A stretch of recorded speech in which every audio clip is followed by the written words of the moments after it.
नमस्कार दोस्तों, श्री दंदरहुआ सरकार 1008 यूट्यूब चैनल के माध्यम से मैं आज के दिन आपकी मुलाकात पूज्य दंदरहुआ पीठाधीश्वर महामंडलेश्वर संत श्री रामदास जी महाराज जी से करवाने वाला हूं।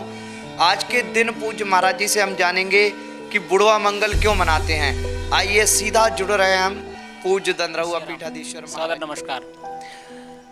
दंदरहुआ सरकार 1008 यूट्यूब चैनल पर आप सभी का स्वागत है। हम लोगों ने बड़ी श्रद्धा पूर्वक बुढ़वा मंगल उत्सव मनाया। आइए हम लोग पूज्य महाराज श्री से दंदरहुआ महाराज जी से ही जान लेते हैं। जैसे कि आप सभी की ये इच्छा रही है, सब लोग पूछ भी रहे थे कमेंट और प्रतिक्रिया के माध्यम से कि हम लोग बुढ़वा मंगल क्यों मनाते हैं। तो हम लोग महाराज जी के चरण में बैठे हैं, महाराज जी से ही जान लेते हैं कि दंदरहुआ हम में और सब जगह ये बुढ़वा मंगल उत्सव क्यों मनाते हैं। महाराज जी श्री प्रणाम, चरण वंदन। दंदरहुआ सरकार यूट्यूब चैनल के सभी दर्शक ये जानना चाहते हैं कि बुढ़वा मंगल का उत्सव हम लोग इतनी धूमधाम से क्यों मनाते हैं, क्यों है ये विशेष मंगलवार, वर्ष भर में सबसे बड़ा विशेष इसका महत्व क्यों रखा जाता है। सखी वेश के हनुमान जी महाराज ये बड़ा विशेष सौभाग्य है।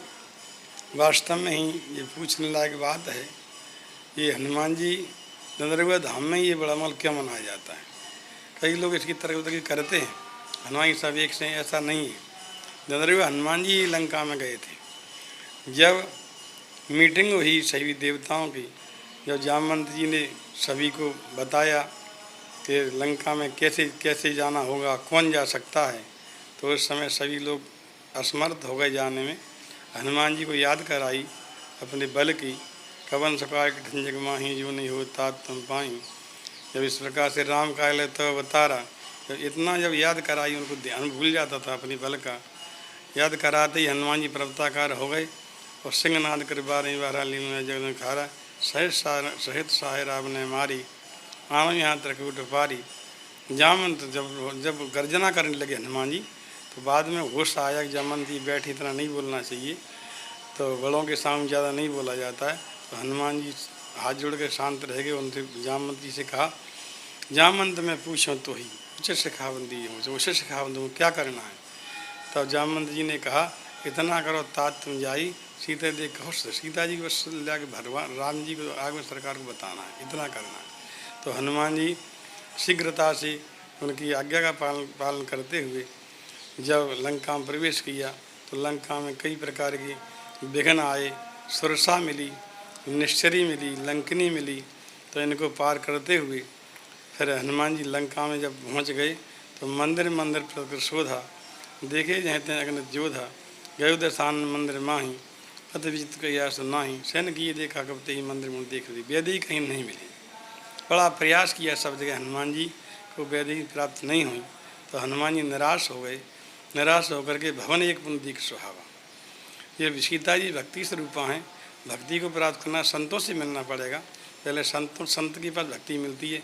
भगत तात अनुपम सुख मूला, मिले जो संत हों अनुकूल। अनुकूल संतों के पास भक्ति मिलती है। भक्ति सीता है, तो सीता को प्राप्त करना, भक्ति को प्राप्त करना संतों से मिलना। तो विभीषण से मिले।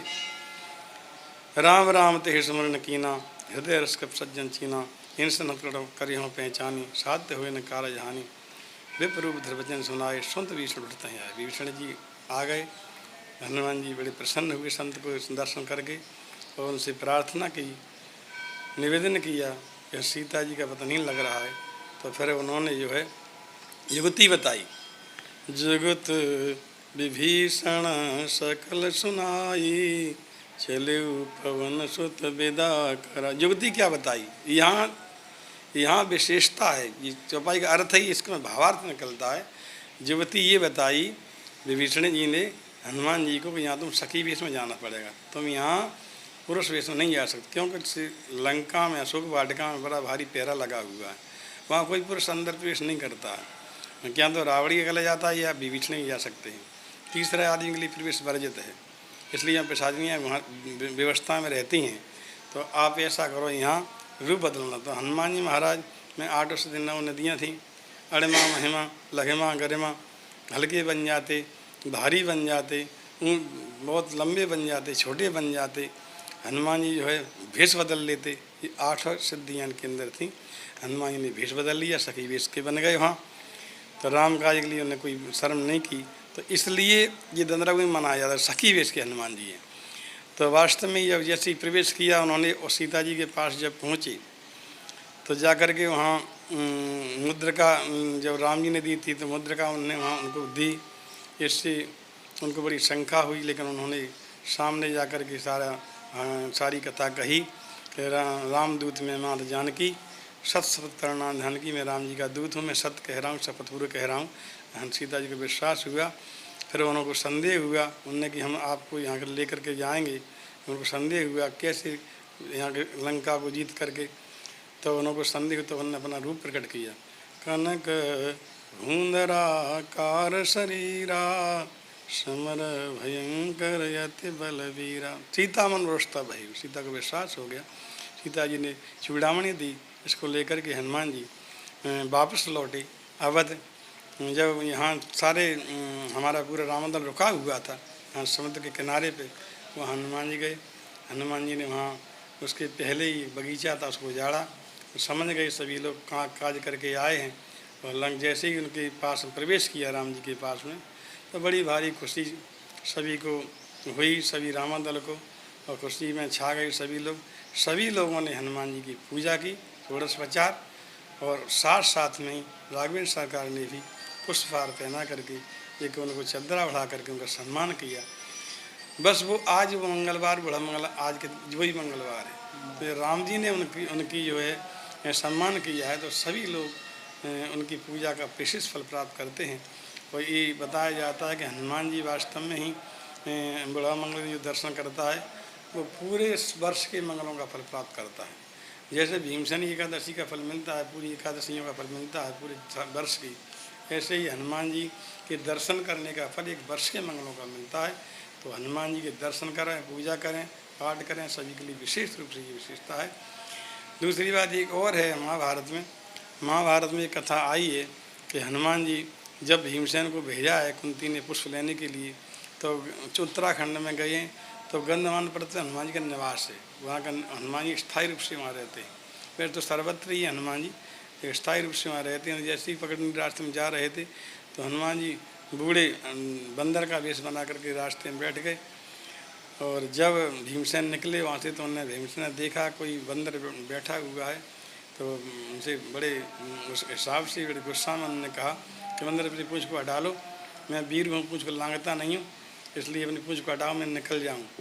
हनुमान जी ने कहा बूढ़े बंदर के वेश में, बेटा मैं बहुत वृद्ध हो गया हूँ, मेरी पूँछ मुझसे उठती नहीं है, इसलिए तो मुझको उठा को रख दो अलग और निकल जाओ।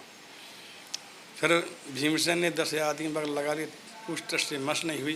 भीमसेन घबरा गए, प्रार्थना करने लगे। प्रार्थना करते ही हनुमान जी ने कहा मेरी इच्छा थी, अब मैं महाभारत का युद्ध होगा तो मैं तुम्हारे साथ में रहूँगा, ध्वजा बैठ करके मैं तुम्हारी रक्षा करूँगा और तुम्हारी यहाँ के मेरी यहाँ के रहेगी। तो ये भी एक प्रमाण मिलता है। तो इसी बड़वा मंगल भीमसेन को दर्शन भी हुए थे। तो इस दर्शन करने के लिए इस हिसाब से आशीर्वाद देते हैं सभी। सर्वे भवन्तु सुखिनः, सर्वे सन्तु निरामया, सर्वे भद्राणि पश्यन्तु माँ कश्चित् दुर्गमाः। सभी सुखी रहें, सद्बुद्धि रहे, सभी निरोग रहे, सभी हनुमान जी प्रसन्न रखें। श्री और रामचंद्र। कई कोरोना का रोज निर्भय रहें, कोरोना का रोग बिल्कुल पास नहीं आ सकता, इससे मुक्ति प्राप्त होगी। भगवान से विशेष रूप से प्रार्थना। श्री और रामचंद्र। मिलिए कि हम लोग क्यों वर्ष में एक बार भादों के आखिरी मंगलवार को जो है हम बुढ़वा मंगल के रूप में मनाते हैं। तो इतनी सुंदर जानकारी महाराज जी ने सभी भक्तों को दी है। तो सभी भक्तों की तरफ से महाराज जी के चरणों में कोटिशा प्रणाम। और आप सभी से निवेदन है कि जुड़े रहिए दंदरौआ सरकार 1008 यूट्यूब चैनल के माध्यम से नित्य नई जानकारी।